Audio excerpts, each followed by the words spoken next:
So are we generally gonna say something in our podcast at the beginning, like welcome to Below the Surface? Should we say something or? I think we should.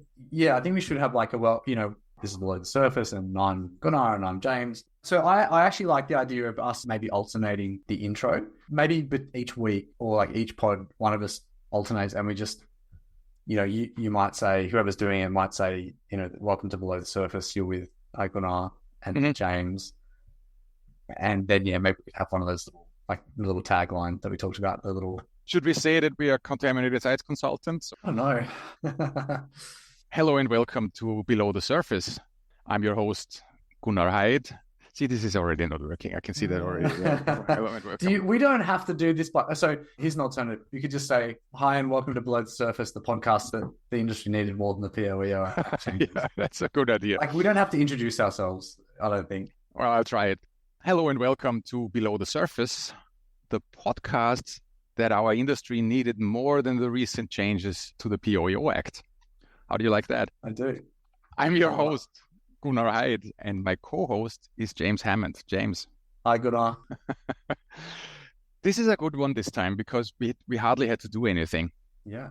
We handed the reins over to two young professionals who we work with, and they talked to Hayley Spry. Hayley Spry is, most people know her. She's an auditor in Queensland. She's a very respected person in our industry. And we chose to talk to her about women in STEM, in science, technology, engineering, and mathematics. Yeah.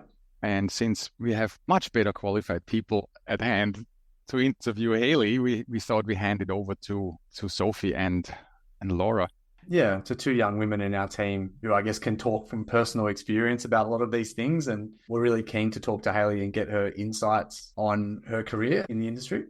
Yeah, you completely stepped aside. I tried to step aside as much as I could. Yeah. But yeah, I enjoy it. This time it's a podcast without the two of us. I should introduce the two young women from our team who stepped in for us as guest hosts, I guess. So we had Laura Kent, who's a consultant who mainly works on environmental management type work in our team, and Sophie Burke, who leads the impact assessment work in our team. They've both been in the industry sort of between 3 to 5 years. So they're fairly early in their career, but they've already made a huge impact. They're extremely talented young women, and we thought that they were great people to do this interview. And they were. You will see. We had some issues with audio quality in this recording. We're still working out some of the kinks in the way that this is a bootstrap podcast, Gunnar. We don't have... It's amateur hour. We haven't made it just yet, and nobody's sponsoring us.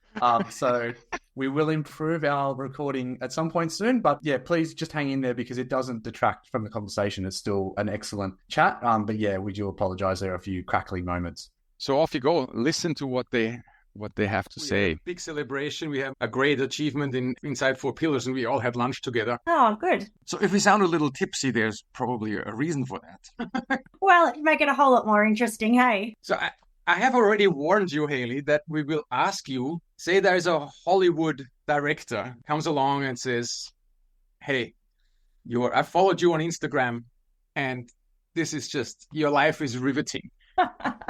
We're going to make a movie out of this. I love these makeup stories. Yep. And you can pick the actress who plays you. Who would you pick? I did have a good think about this, have to take it seriously. And I thought we're going a bit old school. I would go Uma Thurman. Ooh, I like it. Just pretty cool, bit badass. Yeah. Just so not like me. But anyway, and if I was going to be really kind and, go all Hollywood, I would pick Margot Robbie. That's one of the one that I wrote down for you. I also thought Julia Roberts would do okay for you. Well, you could never say no to Julia Roberts, could you? Really? She'd be high on everybody's list, wouldn't she? Absolutely. Yeah, I think you have to. Laura, who did you pick? Because I got someone for you. Well, ironically, top of my list was probably Rachel McAdams. I have got a particularly soft spot for her. Mm-hmm. And as I believe we've previously discussed, I have been told before that Isla Fisher's a good choice. It's the one. Okay.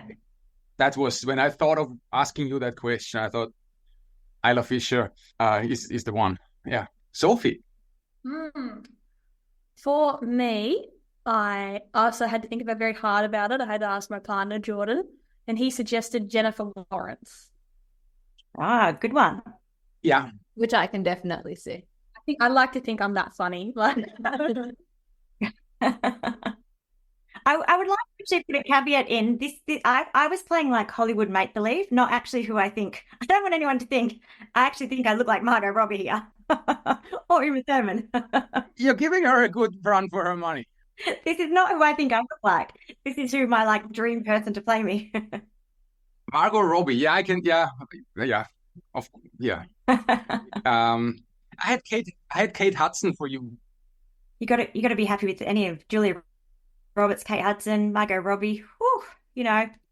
Let's aim high. If your life's gonna be turned into a movie, this has got to be the high point. Gunnar, what was your mine? Well, I've done this on a previous podcast. I mentioned Whoopi Goldberg would be a good one for me, but that only if Matt Damon and Arnold Schwarzenegger are not available. You're going for every extreme here. Okay. I don't even know what we're going to title this or what this is all about. It all started that I asked Mark Salmon, who you work with, Haley. I asked him, hey, do you think Haley wants to come on with us? And he says, yeah, I'm sure. And I said, what would be a good subject for her? And he said, without a doubt, women in STEM. Yeah. I asked her to speak about that. You got it. Oh, and it worked. All right. That sounds... A couple of years ago, I was asked by mainly through sort of Queensland ACLA and the young professionals to come and talk. And then we were trying to get a bit of a Women in Contaminated Land group going. And so I joined that with Tina Girard, who was here in Queensland. And it sort of has just gone from there. I was actually just looking back. I've got, a file of different presentations I've done over the last couple of years. And they're all on a very similar topic. I just enjoy it. And I like that I can talk about it freely without, having to worry about sort of the technical nitty-gritty and all that sort of side of things. And I think people are interested and are looking for different advice and a different perspective. We sort of always want to connect with people who are in a similar situation to us. I will try to step back from this conversation because I am very quickly, when we decided that's a good subject to talk about, James and I immediately realized that's not something we are that good at. We are not, there is certainly people who are more qualified to talk about this. Although the podcast isn't a 4 Pillars product, we all work for 4 Pillars and we are 50-50 there. There is no... Yeah. So it was easy to pick, right? Like, hey, we have plenty of young women who can contribute. I'll try and step away from this interview. It shouldn't be an interview, but I'll try to step away from this chat unless someone wants me to step in and has any specific question what an old, privileged white male has to say about the subject. No, but I actually think it's good for you to be involved as well and I don't think it's this is what it is. It's all just like, let's all sit at the table together. It's your company is 50-50, so we're all here just trying to work together. So I don't think it'd be frowned upon if you want to stay. Join in, Gunnar. If you ask my 23-year-old daughter, on the other hand, she would say that I don't have any standing. You can't even talk about that subject. So I hand it over. So Sophie, Laura, off you go. Yeah. So what's your roles there at 4 Pillars? Yeah, Kate Hudson, what's going on? So I'm a general environmental consultant working for our EnviroNow department. Yeah, so Laura mainly does like environmental compliance and management. I'm a senior environmental consultant and I am specializing in impact assessment and approvals. Yeah, okay. I'm currently the manager of the team, but I've done a work across all 3 teams, like Contam, the environmental management, and then impact assessment. Yeah. It's great that you can be exposed to all those different areas. Yeah, and then I guess work out which way you want to go. Yeah, absolutely. It's good being able to just do a bit of everything and being like, oh, didn't like that. Like, Yeah, absolutely. I mean, I've always sort of just been very focused in that Contamland space, but I guess lucky I liked it. Yeah, Contamland's very interesting. I really like it. Yeah, you fled my team. You at the first opportunity. You were out of there. Taken from my nice warm bed of Contam and stripped out. Impact assessment. Man, it didn't take much convincing, and I remember that. Oh, Well, I know that Laura and I, this is our first time doing something like this. So if you give giving some blank looks to each other, please. I always go into things, and even this, I'm still nervous today. So yeah, don't worry, we can just ride along together. All right. Well, let's go say we talked to the girls who we work with, and we all sort of tried to come up with a bit of a list of questions. And so the first one off our list is, as a woman in a traditionally male-dominated field, what unique perspective do you think you bring to your work? Yeah, look, I'd start off by saying it's changing. Even as we just touched on there, you're 50-50. I think across the board, it is getting 50-50. I mean, I've sort of been in this industry for nearly 20 years, and it's obviously getting more and more even, I think, as time's gone on. I just think diversity in backgrounds is worth having. And I don't think there's anything better, between men, women, or the rest of it. But I just think it can bring in a different communication piece. If you've got different clients, you want to be able to connect with different people, with different team members. As I was just saying, them young females want to connect with a more senior female leader who they can aspire to be like, role models and all of that. So I don't necessarily think it's a unique perspective to the actual job as such, which is better in any way. I just think the diversity of opinions is always worth it. Yeah, I would agree that the industry itself is I feel like it's fairly even across the consulting industry about female to male ratio. I find it's most common when we deal with clients and like the construction industry where it's more prevalent. Yeah. I started off under Gunnar doing lots of Contamland, and I was often the only girl on site, and things like that. And that's where I would notice it the most, really. Yeah, look, absolutely. Even the other week, I was out on site and I had a male colleague with me, and he was younger than me there. And this has happened, I can't even count how many times. But, the client or the person on site, the contractor, whoever you're with, will automatically go up and they just bypass me and go to shake his hand first, as if he's running the show. So I think you do tend to see it on site a lot more. I try not to make a big deal out of it. It's just like, yeah, well, actually, hi, I'm the one running it. Nice to meet you, and just sort of get on with the job. But yeah, I think you do sort of notice it, especially that client side. I've noticed that as well. And I've noticed it more so as I've progressed of trying to do more of that business development side of things with clients, is how do I connect with these clients? How do I do business development with these clients who are generally older males? But that's been something that I know when we've spoken to people in these women in contaminated land groups, that's actually been a big theme of how to do business development for the first part of my career. Is really business development was done by going out drinking. And, these relationships are formed at the pub over beer. That's a perfectly acceptable way. That's how some people like doing it. But for me, I sort of got to a point where I was like, oh, it just doesn't feel right. It feels a bit awkward. And, I know it's a bit of a buzz phrase that goes around at the moment, but I was like, that actually just doesn't really feel authentic to me. That's not where I want to be. So how do I form relationships with these people on a different way? Because a lot of them, touching on where that conversation started, a lot of them were male. And so I just sort of had to work out, well, how do I try and connect with these people in my way? Have you got some situations where you have connected in your own way with them? One thing I think that really just changed was approaching it, I guess, slightly differently and just trying to keep conversations really casual. And I noticed too, if I was on a phone call with a client, it would be like, well, now's the perfect opportunity to connect with them. I don't have to have a beer in my hand to have a chat to this person. Small steps, like just building that relationship over time. Also, I felt a bit more comfortable. Coffee was a great option as opposed to a wine or a beer.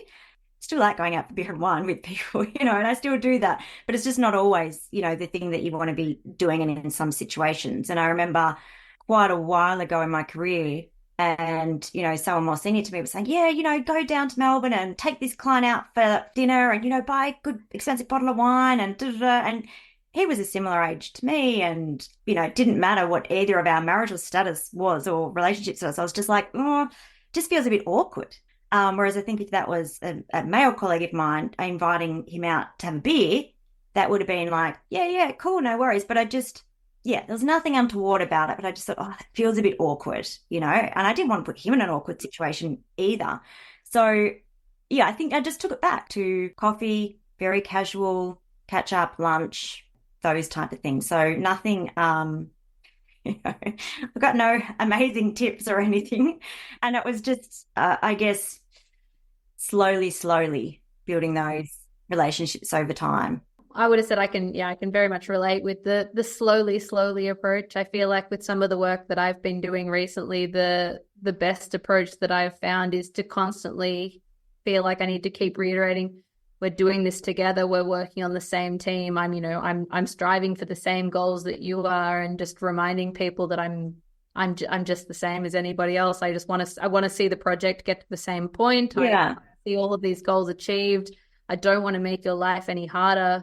Just talk to me, listen to me, take on board what I've got to say, and hopefully we can find a resolution together. And sometimes I find that you really do have to harp on the point and say it over and over again, because you mean it, but not everybody believes you. Yeah, well, I think that comes also back to a difference that I've noticed. A lot of the time we would go in having to justify ourselves, like what you're just saying there, like, no, I've got it, I promise you, it's okay. Whereas again, I feel like I'm going to, say the wrong thing here with all these generalizations, but in general, men would not even think that. It's like, they just come, it is that inner confidence, because it's like, yeah, of course I've got it. This is what I do. Whereas I think we sort of have that, voice in our head a bit more, of always feeling that we have to continuously prove ourselves first. Yeah, I think that's a bit of a difference as well that I've noticed. Yeah, that's right. And I felt like again, going back to the construction scenario, I was not only young and a girl, I was also in the environmental field, which I feel like often, again, a generalization to the construction industry, but people see it as like a big barrier in that space as to getting their work on. So it just goes back to like what Laura was saying before, like just having to really like try and form that connection with the site staff, and it's showing them that you're there for the same reason that they are, to get the job done. Yeah. I mean, a lot of the stuff that I've talked to in the past as well is about using your emotional intelligence to connect with people. And I think, when you're going out onto site, I always try and start with a good old handshake and all the rest of it. And so I think it's also just about being able to talk to people in different ways to how they're going to respond as well, and being able to read of how you need to sort of talk to each individual. There is, both of you, Laura and Sophie, you both have different ways of asserting your competence. Laura, your personality alone is already very assertive. I don't even know if you know that, but you would be not scary, but it would be unusual for someone to naturally assume there's a weak woman in the room. I like that. I thank you very much. By sheer presence, you're like, no. There's no messing with me here. Just by the way you are. And Sophie, I know exactly what you're talking about when I took you out on these construction sites. And this is tough. I mean, even I'm almost 60, so people are gonna have a hard time thinking I'm a rookie when I just by appearance here, by gray hair. But when you came out and you had just started with us, but man, it did not take long. It was impressive how quickly you had gained on that particular. It was a long ongoing job that we had there. A few days or 2 weeks or so, and you were well established there, and they respected you way more than your actual experience should have caused. How old were you, Sophie, when that? I was 21. 21. So when a 21-year-old male comes along, right? There's a young young engineer, and a 21-year-old male comes along, and I plonk him onto a construction site. I was like, hey, what he says goes. There's no doubt that on particularly on that site, that male would have had an easier time. Yeah, it was well, because I learned off another colleague that was there, James, at the time, and I would watch how the site staff were with him compared to how they were with me, and it was always different. They were still respectable of me, but it was different. And you were both equally inexperienced. Yeah, that's right. Yes, so, sorry to say, but see, I think part of the problem is that the males in the industry are just oblivious to the problem that they are inadvertently causing, and it may not necessarily be out of ill will or out of disrespect or anything like that. It's just sheer unawareness. Yeah, I think absolutely. In general, I think people don't realize that they're doing it. It's just such this unconscious bias that we've got, and we all have these images in our mind of what we think someone looks like, and it goes back to all the different scenarios of if I ask you to picture what a doctor looks like, it's generally going to be a male. If I ask you to picture what a nurse looks like, it's generally going to be a female. And that works both ways, for male nurses and all the rest of it. But yeah, I think it's just this ingrained conscious or unconscious bias that we have, or who we expect is, when you walk into a room, who you expect is going to be leading the show. Did that get easier for you as you became more confident in your own abilities? Absolutely. Yeah. To be honest, only over the last couple of years. Like it's taken a long time. Being able to do something even like this and presenting at, even if it's just smaller ACLA presentations, or if it's like at EcoForum last year, like that was huge for me. That was a really, really big deal. And I had said no for many years. And even when Mark, who was at the time my boss, he was sort of saying to me years ago, you need to start presenting at different things, you should be doing this, da da da da. And I was just adamant. I was like, there is absolutely no way I will do any of those things. Like, and if he tried to make me, I would have quit. There's no doubt about it. There was no way I would have done, it was like my worst fear of doing any type of public speaking. I did a few panel events, which were a nice, really easy way to ease in. So where it's not sort of like spotlight's not just on you. And I was like, oh, hey, that was all right. Kind of enjoyed that. But I've had to really push myself out of my comfort zone. I said to my kids the other day, like, it's okay to be nervous. Like, it's okay to be a little bit scared, but you can do scary things, and I think I have to give myself that pep talk as well, But it's also taken a lot of work on my behalf, personal and professional sort of side of things.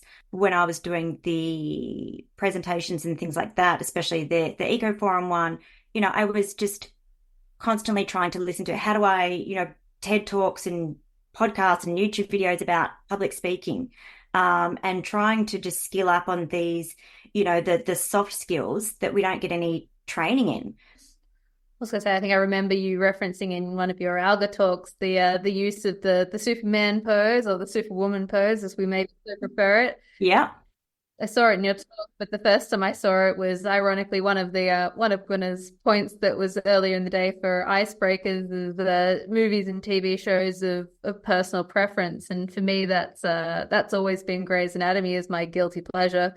And I remember seeing that particular pose that they brought up on the show years and years and years ago. And it did actually resonate with me at the time that, sometimes as a woman, you want to feel a bit more confident, and you just need to take that little moment to yourself and think about the fact that you are capable and you can do this. And oh, yeah. And to breathe it in and then step forward. I loved that talk so much because they actually pulled on all the different tests that they did. So they actually tested people's testosterone before and after doing these poses, and actually showed like an increase. So a testosterone, can be a marker of confidence and things like that. So there was so much I loved about that. And then one of the lines that I used in that Albert talk, her line in it was, fake it till you believe it. Not the traditional fake it till you make it. You've got to believe in yourself. So keep faking it, pretend that you are, and then at the end of the day, then you'll become it, sort of thing. And I just really love that. And for me, I definitely pulled on that as well. Yeah, I really love that one as well. The fake it till you make it's probably been in the vocabulary for a while, but fake it till you believe it is valuable. Yeah. Yeah, so all those little things, I think they all help. But, that's what I mean. It's all finding things that resonate with you. I suppose just to tie off this little section that we've sort of just spoken about, be like, what is the one piece of advice you would give someone who is younger, or specifically a woman in STEM starting out their career? Oh, does it have to be just one?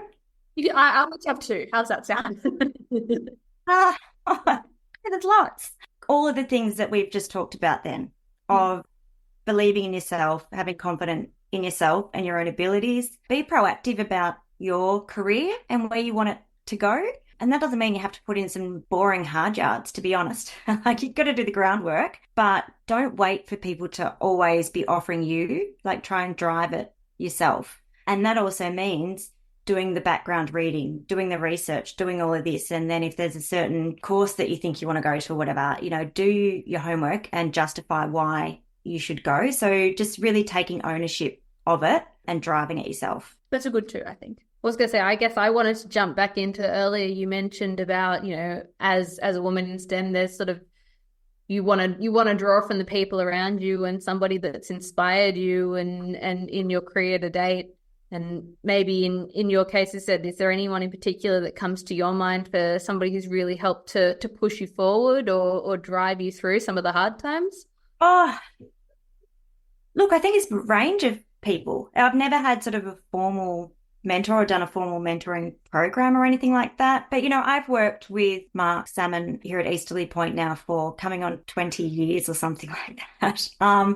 Sorry about that. Yeah, I know. I see your face going. I'm like, I know. He's always been my biggest advocate and believed in me well before I believed in myself. Having someone like that on my side, always having my back, has been amazing. And obviously that's been a long-term thing. But also there was other people that I just looked up to who they probably didn't know it. It wasn't a formal type of thing, but I remember going early on to a UTS course and seeing, drop some names here, but Kylie Lloyd present down there. And I'd only been in the industry a little while. And I just remember seeing her present, and she was so smart, warm and engaging and all the things, you really felt like she was interested in what you had to say, but also about how she presented. I was, I had a bit of a girl crush. But, that wasn't anything formal. And I became friends with Kylie afterwards, and Rebecca Hall, like they both had their own business. And again, I would just call them up when I was in Sydney and go, hey, are you guys free? Do you want to catch up for a coffee?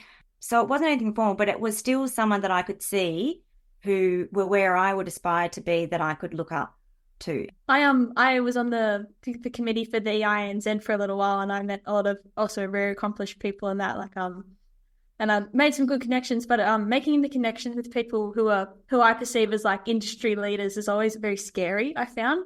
I don't know if it was just because I was a bit younger and a lot more inexperienced. I just didn't think they'd want to talk to me. Yeah. But yeah, I find that challenging as well. Yeah, and I think that's definitely something that I've got better at as I've got older, and whether it is just something that I feel because I'm not sort of a junior anymore or whatever it is. But I think we've actually got a really good industry. I think most people are genuine in wanting to talk to the younger, whether it's a graduate or, junior early career professionals or whatever. So I think, that again, maybe that, stems from our belief out as opposed to what's actually there. So, yeah. Can I ask, did your university prepare you on that subject at all? Was there any mention that when you are entering a certain industry that you may face these kind of challenges? Are the universities aware of that at all? Yeah, definitely not when I was doing it. I mean, it was all just, science, chemistry, maths, and that's it. I can say the same. I don't recall anybody ever giving me any indication that these were maybe barriers that I'd come up against as I tried to progress in my career. I finished uni in 2019. I feel like there was some talk about women in STEM at the time, I didn't know what STEM meant, so I don't think I was very involved in what was going on at uni. I don't think I was a very active participant. So that's what I'm trying to say. I think it's starting to kick off, but I think it's particularly prevalent in engineering. I know that engineering is historically not a very women very, very rarely are in engineering as a degree. So I think that's where it's started. I think it's moving across into the other, like maths and technology a little bit more. But I think this is also that we find in our industry. I mean, being of a technical nature, we always focus all of our training on these technical aspects, as opposed to, what I was talking about before, those soft skills and I think bigger companies maybe do a bit more around that, about, maybe talking to different clients and things like that. But it's generally not something that you see a lot of. I think it's more individuals seeking it out. It's definitely something I know in myself that I need to improve. I feel like I often rely on James a lot in meetings to talk to a lot of the points. And it's very scary to be the one to do the talking in the meetings. Yeah. And look, I've definitely felt like that. And that's why for a long time, I actually just really enjoyed being an audit assistant, because I got to do a lot of the work, but I didn't have to face up in a meeting, run the meeting and I didn't always contribute my ideas in the meetings. I was often a lot more considered, and I would send an email afterwards. And I think also just having the auditor accreditation next to your name as opposed to the audit assistant gives you a lot more clout. There's no doubt about that. Yeah. Yes. And look, I have to say, I almost enjoyed being in that position for a while, especially when I was in the middle of, I've taken time out with 2 kids, and I liked not having to be the front at a meeting. I liked sort of just doing a bit of the background work. I think that's okay to not always want to be at the top. I think it's okay to kind of allow your career to ebb and flow in different directions, and you don't always have to be striving to sort of push. It's okay to sort of take a back step when you need to, and then, okay, I'm ready to go again, and then you can push off. So I've definitely been there with sitting back, and sometimes it was just where I needed to be. You touched on taking time out to have kids. Like, how did you balance having children and also continue your career growth? Well, some days I would say not very well. Look, my kids are 8 and 10, so I'm definitely out of like the little toddler phase, but they're still young. Yeah, look, I took time out, not quite a year with both of them, and then I just returned a couple of days per week and then sort of progressed from there. I think this one is also really, really personal of how people want to do it, and what works for one person doesn't work for someone else, and whether that be their drive, their financial situation, their family situation, all the rest of it. But when I came back to work, I actually really enjoyed just taking a back seat for a while. I really didn't want to be pushing ahead. I was happy just to sort of be writing audit reports and doing a bit of the background. I just did not have the capacity to be working on highly complex or technical projects. I wanted to go back to work, but I knew that's just not where I wanted to be. And look, I've got a really supportive husband who's been able to sort of take on, as the kids got to school, a lot of the school pickups and all the rest of it. It's been over the last sort of probably 4 or 5 years that I've really sort of pushed ahead. Some days it's a struggle to maintain a balance, even if you're not trying to juggle a whole family. That's right. All right. Well, I was going to say, for one of the other questions we had on our list here, so I'll put this one out there for just maybe a slightly change of pace. If you could implement one major change in Australian policy, what would it be and why? Oh, man, that would have been a good pre-question to have a think about. Maybe we should have warned Haley about those questions and not about the actors ones. Yeah, exactly. I was going to say, as a bit more of a laid back version, I was like, what is a pet peeve of the industry that you could change? Excellent. I still feel that while there's a lot of work being done in the environmental space and we feel like we've come a long way, I feel like contaminated land is still very much the stick mentality, it's a punishment. If you don't do this, you're going to get punished. Oh, Garrett. The carrot and the stick. That's what I was thinking of. Thank you. Yeah, I feel like it's just we sometimes still do the bare minimum to get by. So I feel like that's sort of an industry thing. There's a lot of buzz phrases that we like to use about sustainable remediation or ecological sustainable development. You know, all of these things. Are we really doing it? I'm not quite sure. I don't know how you would change that, but with policy. I know, I work a lot in New South Wales and Queensland, but I know in Queensland, the difference is it's sort of more, they're trying to let people do their own thing as such. Like I'll use the example of the Environmental Protection Act has been changed. New requirements have come in, but they're not very specific. So in New South Wales, we have the underground petroleum storage system regulation about if you've got any underground tanks, and it's very specific about what you need to do. You must have 3 wells. You must monitor X, Y, Z. You must report on all these different things. And while that is still the stick mentality, it is trying to get to that proactive approach, because we're trying to prevent the spill. We're trying to catch it early. Whereas Queensland, they're trying to leave it a bit more open to interpretation. So you must not pollute, all the rest of it type of situations. It's just a bit wishy-washy, I guess.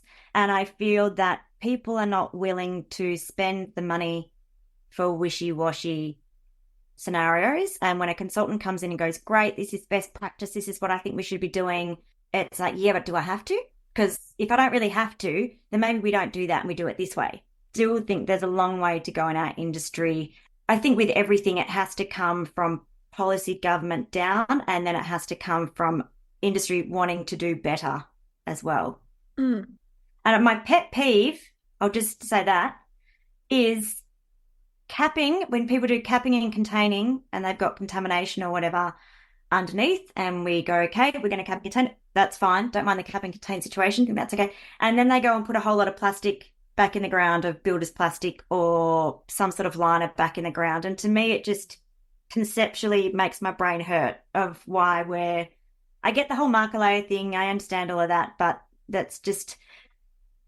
I just don't get why we then go throw a bit more plastic back in the ground.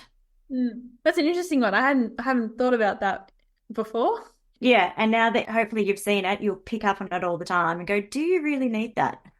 Yeah, I've definitely noticed it when you sort of re-excavate an area where they've geofabbed and you're like, oh, this is so messy. Like you just look and you're like, this is gross. Well, a lot of the time it's degraded and anyway. We're slowly reaching a time when we should wrap up. But then again, if there is anything else. Haley, you and we had a brief talk the other day, and you mentioned public speaking and the soft skills. The soft skills are so important and were so important in your career. I don't think we have covered that enough yet. I would like to go there a little bit. Yeah, look, I guess I've sort of touched on it here and there. I think for me, as I progressed, I knew I had the technical skills, and I had in my sights for a while that I wanted to be an auditor. And again, a couple of people have been saying to me, like, you should go for it. But I didn't quite have those other, the soft skills yet, communication piece especially. Standing up in front of a room and going, no, actually, I don't think that's the right strategy. You actually need to go back and do more work, being able to stand up to a room full. And, let's face it, what we talked about at the start of this is often you've got a table full of men staring at you going, you're telling me I can't just go ahead with my development yet. I need to go and do what? So I knew that there was work that I needed to do on that piece before I even wanted to apply to start that process of becoming an auditor. Again, this was sort of the work that I did just on myself in my own time, just freely available resources online. I did do a leadership course. It's about, giving and receiving feedback. All the rest of it's about accountability, all these different things. But I think at the end of it, it all comes back to communication that can be written and, speaking as we are now. I mean, a project runs better if you can talk easily together. Maybe it's just talking in people's language. So being able to distill sometimes highly technical information into a manner that people can understand.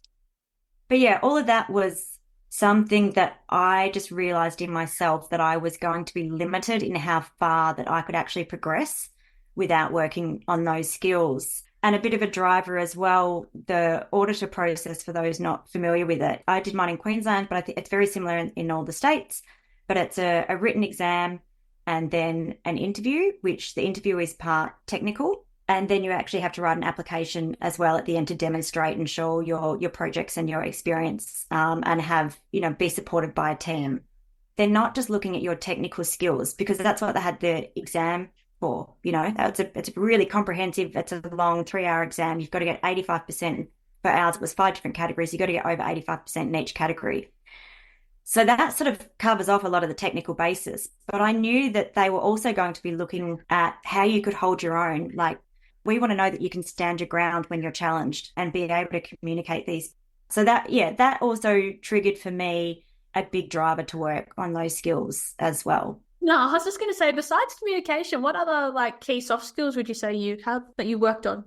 For me, they all sort of come back to that. Feedback, being able to give feedback. If I'm training someone or if I'm reviewing someone else's work, it's about giving them feedback. And it's interesting to know that I read this, I think it's we have to give 6 or 7 pieces of positive feedback for 1 negative piece of feedback to create a healthy culture of people are willing to accept feedback and this sort of open culture. And so that's huge. That's 6 to 1. I would have thought it would be the odd sandwich model of 2 or 3 to 1. Where did that ratio come from, Hayley? Oh, I would have to look it up, or I'm sure I've got it somewhere. I'll look it up and send it to you. Don't worry, it sounds like a lot of hogwash to me, but then again, now I have to say 6 positive things, right? I know. I'm expecting 6 now, Gunnar. But I think all of those things for me really helped highlight. Sometimes you walk into a place and it's they've got a really good feel, or they've got a good culture in their environment. It's well, what makes that? So I think these soft skills all come back, to building into this culture. But it's also sort of just critical thinking. And if you're in that leadership role, having empathy for other people, there's a whole mixture of different things. And I know they're not called soft skills anymore. They're called human skills, which is way better name for it, really, because that's sort of what they are. And at the end of the day, we're working with other people, and in clients where we're dealing with just other people, it seems a bit amiss that we don't actually work on these people skills as well. Well, I would have said something that I find really positive about working here, and the fact that James really does encourage us to work on our learning and development skills and take that background and develop those soft skills, as well as developing any and other really specific based skills to bring forward for us in tools and learning. And yeah, that's great. But for me, as somebody who came into this industry maybe a little bit later on in my career than I'd originally anticipated after I left uni, I took a bit of a break, having to be able to sit down and have somebody go, all right, these are the areas that you want to develop first, and once we've progressed here and you've got your confidence, then we're going to progress in this direction next. It really helps you to build that confidence, and I'm definitely still working on it personally, but yeah, this gives you that little bit of faith that somebody's sort of giving you a helping hand. Oh, definitely. And I think it's good that it can come when you're having those conversations from someone who's looking out for you. And I think it can also come from you just, self-reflect. It's amazing that you've got someone there who's helping guide you. But if you don't, for people, I would say, just do it yourself, reflect on, okay, well, these are sort of the skills that I think I've been working on. These are sort of the areas that I think I'm sort of lacking, and I'm going to work on those myself. But again, that's sort of, taking that proactive stance on your own career. Easier said than done. We all try to give it our best go. Yeah. Oh, look, it's all a work in progress, isn't it? Continuously. I think, if you got to the end, well, then what? So. Laura, you warned me beforehand. You have plans. You need to go, and it's a great time. Hey, thank you. This was awesome. Thank you for your time. I know how expensive you are. I know. You'll get my bill. No. And I want to let you know that we really appreciate that. And I hope that it wasn't just for Laura and Sophie. I hope that we get this out and help other young professionals. We'll see. Let's make sure and publicize it however we can. Yeah, no, that's great. Look, thanks for asking.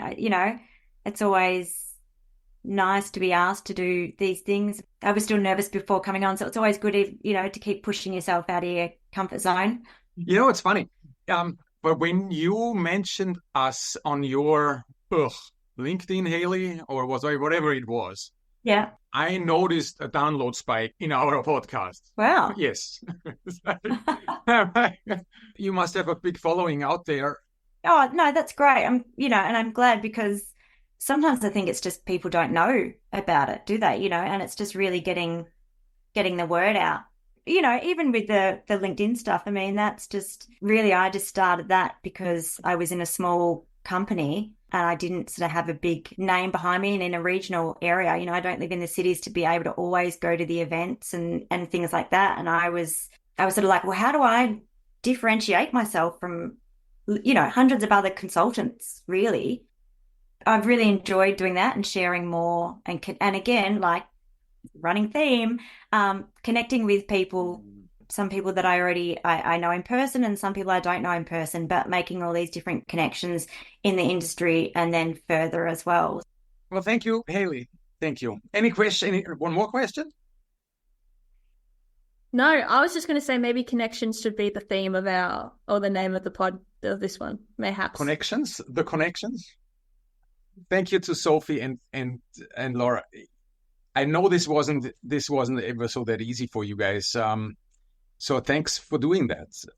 And let's see what we come up with, what the end product looks like. Thank you, everybody. Yeah. Have a great weekend. Thank you. Nice to talk to you guys.